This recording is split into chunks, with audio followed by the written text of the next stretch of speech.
Good evening, everyone. My name is Melissa Muskat, and I'm honored to serve as chair of UJA Women's Philanthropy for the 2020 campaign. I hope you and your families are healthy and safe during this very challenging time. We are so thrilled to have so many of you joining us this evening for our webinar in our Now You Know series, Navigating the Job Market During a Pandemic. Before we begin the program with our fantastic panel, I wanted to quickly mention UJA's emergency campaign for community resilience. At UJA, we are solely focused on ensuring our community comes out of this pandemic as whole as possible, but we can't do it without the essential support of our community. Every single dollar has the opportunity to save a life.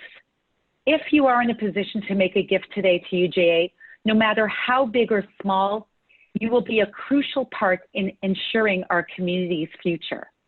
To make a donation, please visit jewishtoronto.com. Further, we do recognize that there may be some amongst us on this call today who are in need of help. If you are one of those people and you need any assistance whatsoever, we are here for you. So please as well reach out to UJA through jewishtoronto.com. Lastly, I'd like to thank our sponsor for this evening's webinar, RBC, and its continued support throughout the years. We really appreciate the willingness of our sponsors to stick with us during these unprecedented times. I would just like to note this session is being recorded and will be emailed to all of you tomorrow and will also be available on jewishtoronto.com. Again, thank you so much for joining us this evening. Now, please join me in welcoming Adina Samuels from the House. Over to you, Adina.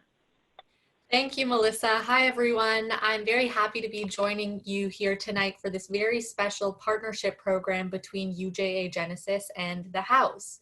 This pandemic has forced many of us to rethink our career paths, stalling our best laid plans and making it more difficult to find meaningful work.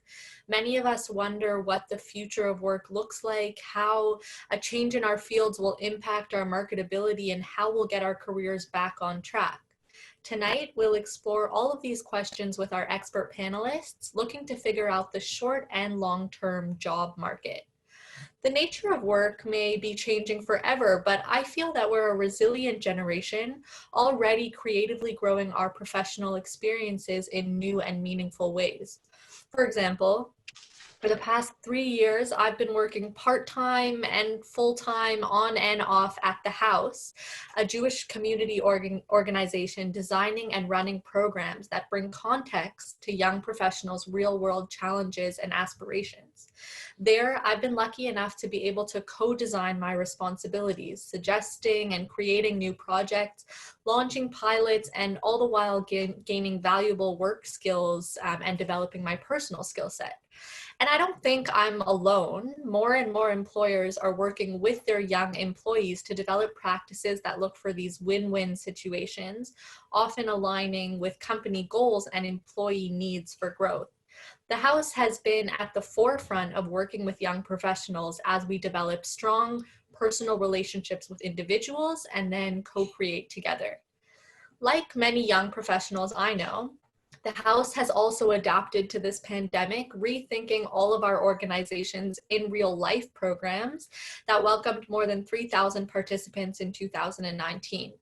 Our young professional team is at the forefront of these changes. For example, for the past 8 weeks, we've been running a fun nightly talk show that I've been co-hosting with great people from our community. And the shows have acted as a kind of living room for our community, a place to exchange laughs, ideas, and stay connected. So check us out on Facebook at the House Toronto for shows, workshops, and game nights. There's really something for everyone there. But tonight, I'm honored to introduce our panel of distinguished guests. Tonight's session features Dr. Robert Astroff, co-founder and president of Astroff Consultants Incorporated, a career navigating and advising organization. Robert will actually be hosting a career navigator workshop for young adults as a follow-up to tonight's panel, and we invite you to sign up at the House's Facebook page or by clicking the links in the Facebook live stream and Zoom chat tonight. Robert will be joined by Jay Rosenzweig, founding partner of Rosenzweig and Company. Jay is an expert in designing, building, and attracting world-class teams and consults to public and private companies, including large global corporations, emerging growth to mid-sized businesses, professional services firms, and private equity and venture capital firms. Our third guest tonight is Annette Filler, career management coach and talent builder. Annette has coached hundreds of individuals, students, recent grads, mid-career, and senior level professionals seeking to transition into their next role. She consults with organizations to attract top talent, improve overall team effectiveness, and build strong employer brands. Moderating this evening's conversation is Dana Lerner, founder and CEO of the boutique recruitment agency Venture Talent. Dana is a lawyer licensed by the Law Society of Ontario and has experience in financial services, formerly working in wealth management at RBC Dominion Securities. She is also actively involved in the Jewish community as well, volunteering with and chairing multiple events and organizations.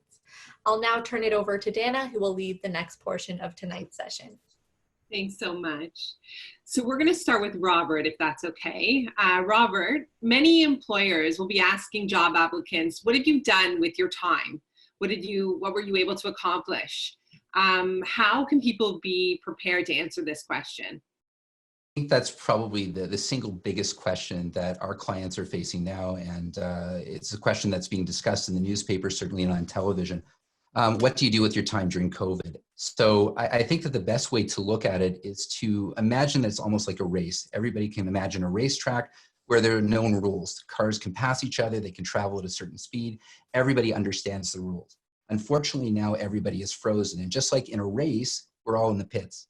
Everybody's waiting, we're deciding what to do, and nobody knows what's going to happen afterwards. So when we return to the track, there's certainly going to be a lot of things that are familiar to us. There's also going to be a lot of things that are very different, new obstacles, things that we need to face. The thing that I think is really great about the situation for the demographic is that you really can look to skills that have been tried, tested, and proven over time. Things like resilience, things like communication skills, things like collaboration, to work on those things over time and to set really small, attainable, smart goals that will really help over time. I think having small wins every day is a really great thing. Yesterday, there was a great article that was published by Michael Phelps, who's one of the greatest athletes ever. He attained 8 Olympic gold medals in 1 Olympics. He's won 23 Olympic gold medals. Nobody has achieved more than he has in terms of sports. And yet at times he feels very down. Now is a time that he can certainly relate to. And he said that this is small wins every day, looking for small goals, looking for those small wins. Those are the things that you really should be working at. And on Tuesday in our session at the house, we're going to be diving a little bit deeper into those things and trying to identify small, attainable, smart goals that everybody can achieve over time to be productive during the time during COVID. Okay, thank you. Annette, I have a question for you, if that's okay. What are some tips for networking during this crazy time? Well, definitely networking is always a critical activity when it comes to during regular times, if there is such a thing as a regular time. But these are unusual times. And so many clients of mine or individuals that I work with, they know that networking is a key component of their job search. But how do they get started? And they almost feel that they're being blocked right now, that nobody has time for them, that who's going to speak to them, and it's going to be virtually, it's not a coffee chat. I want you to put that all aside. Individuals are definitely more open to speaking with people because networking is a process by which you will, one, be able to learn about potential job opportunities. There is a statistic, and this is a regular time statistic, that 70% of the job market is a hidden job market. Their jobs are not posted. And so in order for you to even have a sense of when, how do you get access to those jobs? What are the key competencies? How do you position yourself? You want to talk to people and build quality relationships with individuals who might be working in the roles that you're interested in or in the industry that you're interested in. And networking is going to be the key way of building those relationships. So, this is where you've got to kind of tear it down and say, all right, I'm willing to push my boundaries because I have to show that I've got strength and confidence and I'm a good fit for it, for whatever role is. So in terms of tips for networking, have a game plan. Like what is my objective? What am I hoping my net takeaways from having a conversation with someone who works in that particular industry? Be sure that you have a pitch. You know, do you understand what your value proposition is? What do you do well? What are you interested in? Be able to communicate it. It might take preparation for that. Have a strong message when you're reaching out to someone to ask them, you know, would you be available to meet with me? Well, tell them why. How did I find you? What is a little bit about yourself, and what are you hoping to gain from that, you know, that conversation? They need to know how they can help you, and they need to, you know, understand, you know, are they willing to offer any help up for you? And finally, be prepared to reciprocate. Networking is a two-way street, right? It's not, you know, I know individuals feel uncomfortable when it comes to networking. Oh, well, I'm not comfortable with it. But it is building a quality relationship, and that involves reciprocation. So those would be my tips. Okay, thank you. Jay, can you share what you predict the job landscape is going to look like and where it's headed in the near future, please? You know, it's very, very hard to predict because until we get a hold of the pandemic from the point of view of vaccine and testing and whatnot, it's really, really hard to predict. The job market obviously is brutal right now. And, you know, until we get a hold on the health crisis, it'll be very, very difficult to know where we're headed. I mean, ultimately, there are a few areas that are doing well right now, such as e-grocery, such as pharma, things of that nature, platforms like this one. I think over the long term, there's going to be a lot of changes, you know, COVID or not. Gaming is an area that's going to be very hot. I'm involved with a business right now, which is looking at, you know, the next level of internet. Like big changes are coming over the course of the next 5 to 10 years. And of course, machine learning and artificial intelligence are areas that, regardless of this crisis, will be taking over a lot of jobs. So I think it's really important to be forward-thinking and to really hone in on creative skills, because I think machines are going to be taking over a lot of the aspects of our economic world, and the differentiator really that human beings are going to bring to the table is the arts and creativity side of things. That's really interesting. Thank you. Robert, how would you suggest that people increase their online presence? So I think it's a matter of being strategic about what you're trying to do, and not just launching a lot of different things, but to be very targeted in terms of what you're trying to accomplish. So if you're trying to increase your online presence, you really need to know about which platform you're trying to target. Is it something that's LinkedIn, that's more professional, or is it something that's a little bit more fun, like Facebook or Instagram? Because the language and the communication that you're going to be utilizing is going to be very different according to the platform that you're using. So I think that it's really important to think about the message, your brand, your values, what you want to try to convey. And I think that it's really important also to just be genuine and authentic. Social media is just another way of communicating.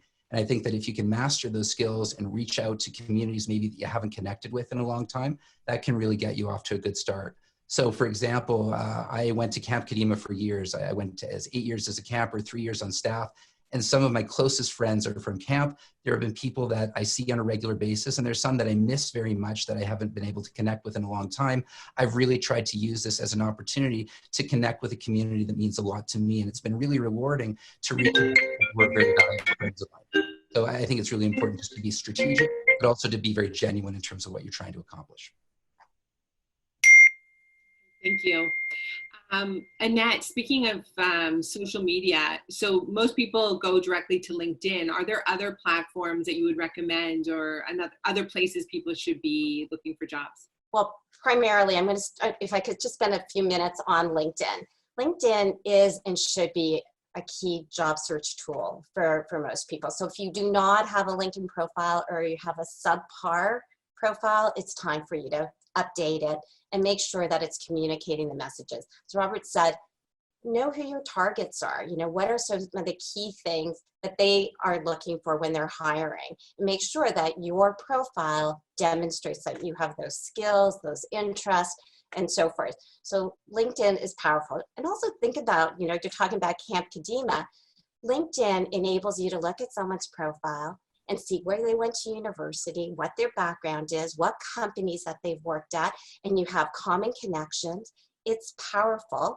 It's not everything, but it is definitely powerful, and you want to optimize it.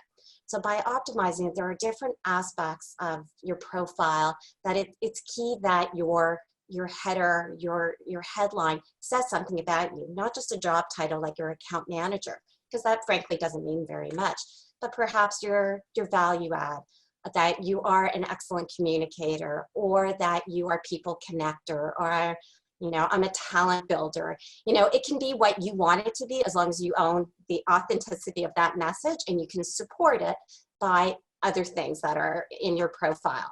As well, there is a summary section of your LinkedIn. And I will tell you that not enough people have really optimized that part of it, where you're talking about an experience, a story, a way to describe who you are. And if a recruiter was to look at that summary and they're going to spend a few seconds looking at it, let them be interested. So tell them something memorable, important, compelling, impactful, whatever it might be, your story. But using LinkedIn also to identify targets for your networking, right? It's a great, great platform. Now, there's been lots of changes with LinkedIn as to how, communicating with others and reaching out to them.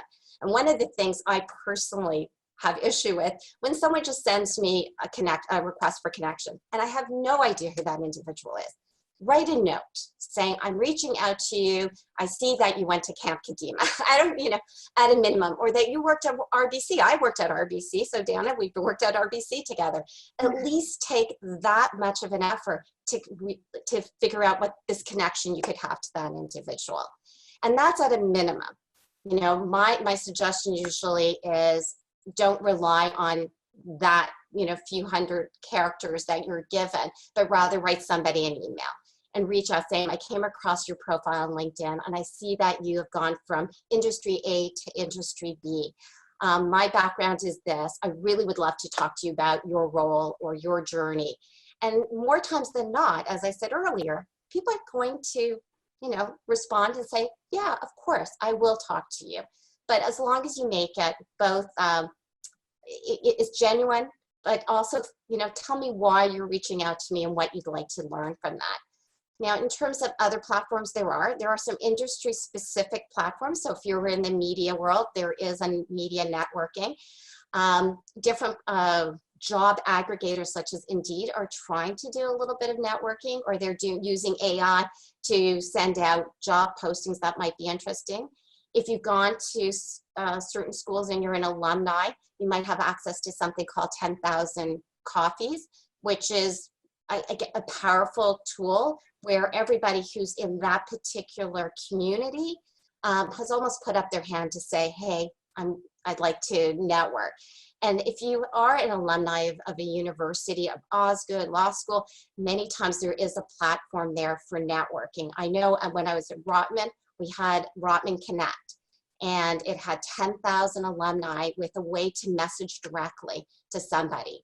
So make sure you're doing your homework and you see what you have access to, because as networking is such a key part of any job search, it is more so now with COVID. There are more you're going to have more challenges, and if you can connect with people directly, have some time to have a Zoom meeting with them, you know, the likelihood of somebody helping you identify an opportunity is going to be greater. Thank you. Something I think also people miss is the picture. Do you want to talk about what is an appropriate LinkedIn picture? Well, the picture can't be any picture, first of all. You know, definitely don't show me a picture of you at your cottage on the boat with your hair going back and forth. It's got to be a professional picture. It's got to be a friendly picture. And, you know, just, I don't know, we can, you know, if anybody wants to take a look at my LinkedIn profile, have somebody take a photo with proper lighting, a smile, and reflect the industry you're in. So you know, you're not going to put on a three-piece suit if you are in a creative realm, but it still has to be professional and what is expected. There's also the banner of LinkedIn, which is really important as well. See if you can optimize it. It has this plain blue backdrop, which is fine, but you can be better. So if you are in AI or you're a coder or of some sort, maybe you want to optimize and have something that's going to reflect, again, the value add, what you're interested in. Thank you. That's great. So Jay, if you do get a job during this time, and hopefully people are getting jobs, what are the best practices for working from home, building relationships and rapport with colleagues without being physically with them? Yeah, I think first of all, like more than ever, physical and mental health is really, really important. So as much as we can all work on both our physical and mental health, that is key, and being at home gives you the opportunity, I think, more than ever to do that and to put it into your schedule. Thank goodness we all on this panel are healthy, and that's the most important thing. And I mean, I personally found a lot of silver linings in working from home, and my family hasn't ever seen me as much as they see me now. Especially during the day, and thank goodness they're liking it. I'm liking it quite a bit myself. So that's really, really important. If you happen to get a job during this time, it's obviously really, really tricky, but you want to, if anything, over communicate with your new colleagues and set up as much time as you possibly can with them without being overbearing or annoying. But I think the key is communicating and being very clear on what you're up to and showing deliverables and adding value in ways that perhaps wouldn't have been expected. That's always important, but all the more so if you haven't even physically met your colleagues. Yeah, thank you. Robert, can you talk to us a little bit about our Zoom interviews? How do we make those more impactful? How do we stand out from other people behind a screen? Sure. So we actually have quite a bit of experience, unfortunately, dealing with that situation over the last few weeks. So our company helps people to get into professional school. And as you may know, a lot of interviews were either postponed and held on Zoom or canceled altogether. So our clients had to get good at video interviews very quickly. So there are a number of things that make video interviews a little bit different. And it's, I think, important to know there's two different types of video interviews. One is sort of the regular interview that you would have where you're facing someone on camera. And there are also platforms like Cura Talent, as an example, where you're asked a question and there's actually no human involved at all. So to Jay's point earlier about EI, machine learning, a lot of interviews are now being conducted over the internet, and the analysis is being done either by computer or by humans at a later point. So I think it's important to do that. In terms of how to really stand out in a Zoom interview, I think it's important to remember that it's an interview like anything else. You're trying to make a good first impression. So to Annette's point about lights, I think it's really important to have a good lighting system in your house. I think it's important to invest in a good quality microphone so that you sound polished and professional. I think it's also important to remember what not to do in a Zoom interview. So there's certain things like wearing red that tend to be a little bit distracting. Patterned clothing, things that are shiny tend to be very distracting. So at the end of the day, you want to make sure that you have a clear message. There are certain things that can be a little bit different also. Having notes in an interview is something that would be very frowned upon, but in a Zoom interview, if you really feel that you're going to forget something, a critical point that you want to make, you can actually post that near your camera that's out of the shot of the camera so that it will give you a little bit more confidence. But at the end of the day, you're trying to make a good first impression. And whether you're doing it in camera or in person, a lot of the same principles do hold true, but you have to keep in mind these technicalities. Okay, thank you. So I guess you should be in an office, not a bedroom like I am. Your bedroom looks very professional, polished. And neat. Very good. Yes, you want to have an environment that's very pristine. And to Jay's point earlier about noises in the house, I think we can all relate to that. During a job interview especially, I think it's really important that you inform the other people who are in your house that you're going to be doing something that has an impact not only on you, but also perhaps on them, and to really give you the time that you need to get ready for that interview. Okay. Another thing I think that's really important is that in a regular interview, you have time to get ready. You have time to drive. You have time to get your game day face on. You have time to get ready. You don't have that time in an interview. You have about 30 seconds perhaps to get ready. And I think that it's really important just to do exercises ahead, just to feel really confident. Right. And perhaps even getting on the call a few minutes early, just so you're the first one there. And 100%. You don't want to be late for your own interview. Thank you. Annette, can you talk to us please about resumes? Perhaps some tips on how to improve over this time, take the time to make them better and bring them to a higher status. Yeah. Well, resumes is always a big topic, right? You know, thinking that there's a right way to write a resume, and there's not necessarily a right way to write a resume. The right way is the way that it's going to present your story in the most compelling way. And think about your resume, first of all, as a marketing document. It's not your medical report. I don't care to know absolutely everything about that you've ever done, but I do care about your accomplishments. I do care about those skills and competencies that align you directly with what I'm looking for as the recruiter. So think about who your target audience is. The target audience is the recruiter or the hiring manager at the company who's going to review your resume. And they have to quickly be able to understand that you are not only just an applicant, but you're a potential candidate for this role.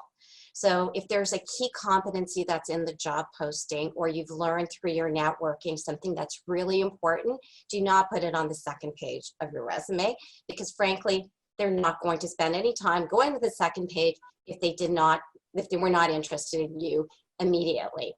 And, you know, there's always statistics, and Robert, you could certainly support it or not, is that a recruiter will look at a resume for an average of 6 seconds to decide, you know, put it into the yes category, and I'll look at it a little further and see if there's any more, you know, positive reasons that I should think this candidate is a good possible applicant could be a candidate. So you have 6 seconds, and make it easy for the recruiter. So format matters, content matters. Think of the top third of your resume as this real estate that's so key. So you get to put out your profile, and it's not a long text heavy, but it can be, you know, if prose is the way that you're going to present your communication skills. It's important that the reader should quickly know either your background, key competencies, what you're interested in, the value you could bring in that top section. The rest of your resume should support it. That's where evidence comes in. And again, it's not just like listings of responsibilities and things that you've done. Tell me about accomplishments, right? Ways that you've actually added value to the work that you've done. You know, tell me, what have you done? How have you done it? And what was the outcome? You know, many times you're asked like, oh, well, I don't know the results. I don't know that it improved it by 5%. It doesn't matter. Maybe you were recognized for an award for exceptional customer service. You can certainly put that in. But think again, what is the firm looking for in terms of this role? If communication or problem solving are key competencies, have accomplishments that demonstrate your ability to do this. If it's analytics and working with complex data, tell me about the scope and complexity about a project that you've worked on. So in terms of having a strong profile, get my attention as the recruiter, have people help you with that. Are you laying it out? And there's some good examples out there. Have strong evidence as your bullet points that demonstrate. Do not tell me all your responsibilities, because again, frankly, that's not going to matter. And I'll give an example that I use quite a bit. If the role is for a marketing manager and they're asking for social media skills, but you're a marketing manager and you've worked in event planning, do not tell me all the events that you've planned, but tell me about the social media that you use to plan those events and, you know, to attract individuals to your event. So think about the context and the reader. All of that's going to make a difference. And then same thing with education. Pull out leadership examples. Initiative is important. And post-COVID or during COVID, I think those are some of the qualities that are going to be most important, because it's not necessary that you have every single skill set that is listed, You know, just like resumes can be well written or poorly written, job descriptions are poorly written. Sometimes they're just cut and pasted. And it's not about you checking every box, but it is about still demonstrating those key skill sets that you believe that are going to be important for that role. In terms of volunteer, this is something else that you might be thinking, saying, I might not have the skill set in work that I've done, but I volunteered and I ran a program. Well, then use that. Like, as I said, it's not necessarily like there's one format that's right. The right format will be the one that presents your skill set in the best way possible and puts the most important things up front. And how many pages should a resume be? Oh, it's another answer, like, it depends. You know, again, you know, if I have experience that goes back.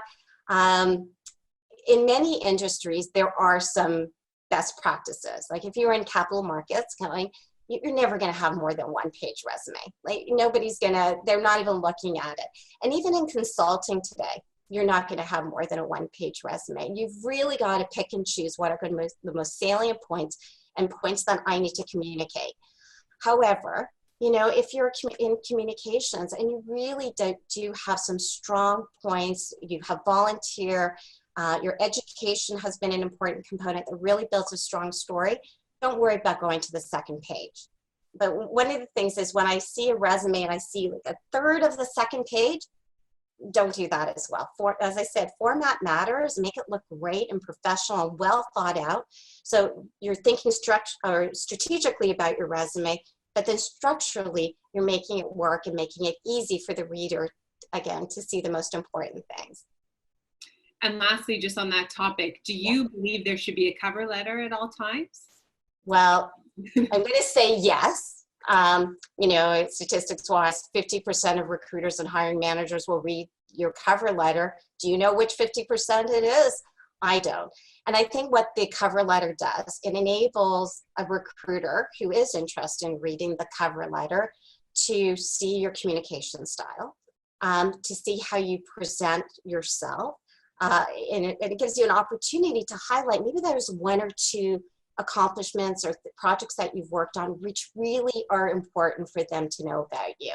So not only should you have an excellent targeted resume, but you should have an excellent, not generic, cover letter.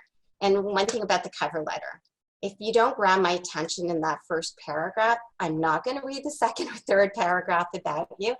And words or sentences like, I am applying to the role that I found on LinkedIn is a waste.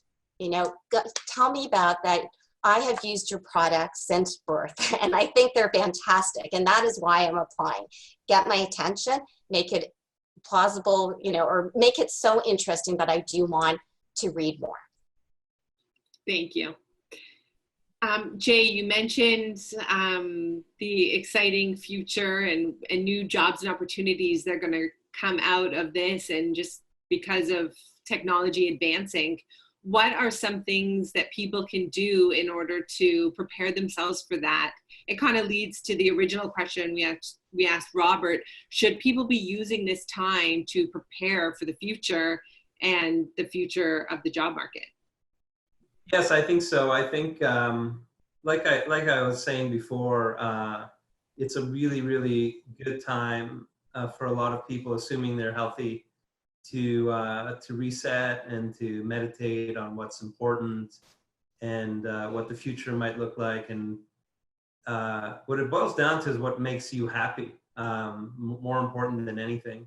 And I think now's a good time to take advantage of that. Coming out of it, I think that purpose will be an important driver of business, even more so than coming into this. So businesses that are focused on things such as the environment, how do we improve climate change? I'm on the advisory board of a wonderful private equity firm out of LA called Full Cycle, which invests in businesses that whose mission is to reverse climate change. So for example, we're invested in a business that turns waste into clean energy. Now, these aren't charities. We project these businesses to be multi-billion-dollar businesses because that's where the future is headed. Businesses that integrate methods of improving individuals in the world's mental health, I think are really, really potential fruitful areas moving forward. Data is the new gold, as everyone knows. So businesses that focus on really giving the individual back control of their data. And I'm involved in all kinds of businesses that are attempting to do that, so that even in the healthcare space where pharmaceutical companies cynically exploit people's data, I'm involved in a business called Cover Us, which is designed to allow the individual to regain control and perhaps be able to profit off of their own data. So as an offshoot of that is issues such as security and cybersecurity, things of that nature, which was a hot area coming into COVID. We saw some problems, in fact, with, for example, Zoom in the area of privacy, which is one of the platforms we're on right now. So that whole area also, I think, will be really, really fruitful. But in the short term, the job market is really, really hard. And it might be the right time to potentially take on a job which isn't necessarily for the long term, because there are opportunities, as I said earlier, in online grocery, online retail, things of that nature. There are jobs out there, but it might not be necessarily the strategic job that you're looking for over the long haul. It might be or it might not be. It's, whatever, again, makes you happy. But these are really, really unusual times, as we all know. And unusual times require unusual measures in the short term, while at the same time meditating on what's important for the long term. Okay, so we're asking people really to pivot if they have to and show true resilience here. Exactly, and if it comes down to sometimes paying the bills, right? So you need to do what you need to do over the short term. But my advice is, at the same time, really meditate and take this opportunity to reset and think about what's most meaningful to each and every one of you out there over the long haul. Okay. If I Dana, could just add as well, it is important to see where there is opportunity, because for many of us, as the next few months unroll, unemployment rates will go up, and you can expect that in so many different industries. It's going to be tough to find the role. So you will pivot or find where there is opportunities, but don't think it because it's not aligned to what direction completely you're planning to go in. One of the first questions you asked, Robert, was to do with the question of what did you do during COVID, and how are you going to answer it? And if you're going to say, well, I sat back really thinking that there wasn't anything aligned with what I was looking for, that's just not going to, why would I want you in my company? You're not showing initiative, or resilience or innovation of thought. So you have this opportunity to find maybe another area that you didn't think you'd be interested in, but you're going to learn. You're going to learn about customer service, delivery, agility, right? Think of the companies and what they were like 10 weeks ago and the agility that they have shown. Those are the types of people they want joining their company. So I think there might be opportunities, but it will be tough. If I can also add something as well, as I mentioned before, it's the skills that are important, time-tested and proven: communication, collaboration, advocacy, professionalism. I think it's a really good time, if you're not able to find a job, and many people are in that position at this point, to go back over your own accomplishments. It's a great way of feeling good about yourself. Go through your own resume, and instead of looking at the technical details that Annette spoke about, really speak to the communication, the collaboration, the advocacy skills that you've developed, anything that's transferable, not just specifically for your own industry, but for other industries. And I have been astonished by the calls that we've received from people who are just hungry for work. And it's the people who really show that resilience, who show that determination, who show that positivity, that I think employers are going to be looking for over time. Thank you. Yes. And something we haven't mentioned is your technical abilities. I think a lot of us have been forced to figure out a lot on the computer, which we didn't have to prior to COVID. So that's something else we can work on. We kind of all just gave comments, but I want to give our speakers an opportunity to kind of give us a closing thought, some motivation, kind of anything that you'd like to leave our audience with today. Maybe we'll start with Robert. Sure. So I think that the question that initially started this discussion was, what are you going to do during your time during COVID? And I think that that puts a lot of pressure on people. And I think it's important, as Jay spoke about, to look after your mental health. It's important to see what's important, to really look at what you value, and really kind of try to make some small steps that you can go ahead and really try to target every day. So think about your family, think about your friends, think about your faith, think about your finances, think about your fitness.